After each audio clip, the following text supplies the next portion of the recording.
Je marcherai devant toi, j'aplanirai les chemins, je romprai les portes d'airain, je briserai les verrous de fer. Je te donnerai des trésors cachés, des richesses sans fin, afin que tu saches que je suis l'Éternel qui t'appelle par ton nom, le Dieu d'Israël. Ésaïe 45, 2, 3. Dieu a promis de marcher devant nous.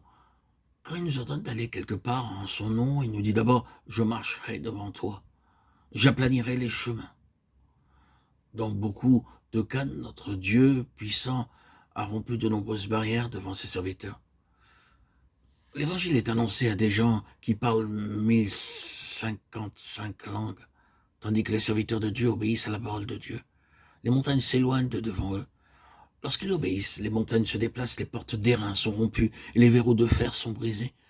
C'est ce qui arriva dans le cas de Pierre, actes 12, 7 à 10. Et Dieu a ouvert beaucoup d'autres portes solides devant ses serviteurs, dans de nombreuses parties du monde. Ce n'est que par la foi que nous pouvons voir les montagnes se dissoudre devant nous. Nous lisons au verset 11, « Ainsi dit l'Éternel, le Saint d'Israël est celui qui l'a formé. Enquérez-vous de moi, touchant les choses à venir. Commandez-moi à l'égard de mes fils et à l'égard de l'œuvre de mes mains. » Nous pouvons ordonner à Dieu, voyez, par exemple, dans Genèse 22, 17, la foi d'Abraham en Dieu fut mise à l'épreuve. Il offrit son fils unique sur le mont Moria en obéissance à Dieu. Il était sur le point d'immoler son fils quand Dieu lui parla. Abraham leva les yeux et vit derrière lui un bélier retenu dans un buisson par les cornes. Et le Seigneur lui demanda d'offrir le bélier à la place de son fils. C'est Dieu qui avait amené la bête et ne risquait pas de s'enfuir puisqu'elle était retenue dans un buisson par les cornes.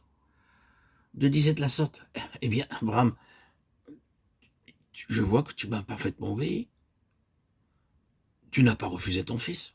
Bien à présent, je suis lié à toi. » C'est une association, c'est une collaboration.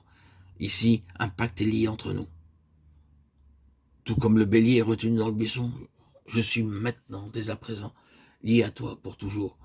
Maintenant, tu peux me donner des ordres et je t'obéirai. Oh, c'est merveilleux. Comment Dieu peut parler à sa créature.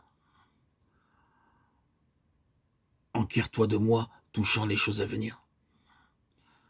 Voilà les propos de notre Seigneur. Et frères et sœurs en Christ, nous disposons des mêmes privilèges. En tant que croyants, en tant qu'enfants de Dieu, nous pouvons commander à Dieu. Si vous lui obéissez de tout cœur, sans hésitation, ni doute, ni murmure, il vous est alors loisible de donner des ordres à Dieu, et vos prières seront pleinement exaucées. Jésus dit, si vous demandez quelque chose en mon nom, je le ferai. Jean 14, 14. Nous pouvons lui commander toutes choses. C'est un mystère. Nous avons le droit de commander à Dieu, mais nous devons d'abord apprendre à offrir de tout cœur ce qu'il nous demande. C'est alors que nous pouvons commander et jouir de toutes choses en abondance et en plénitude de la part de Dieu. Colossiens 2, 9, 19.